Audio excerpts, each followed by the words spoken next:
Hey everyone!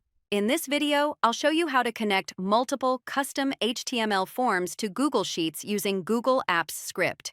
First, we'll open our Google Sheet, go to Extensions, and paste the app's script code from the description into the editor. We have three forms: Basics, Dribble, and Sign Up, and each one is linked to its own sheet. When any form is submitted, the script checks if the sheet exists, creates it if needed, adds headers automatically, and then saves the data with a timestamp.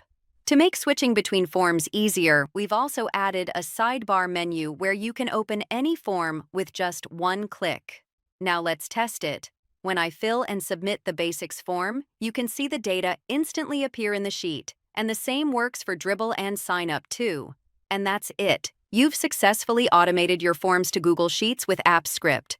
All the code is in the description below, so you can copy and try it yourself.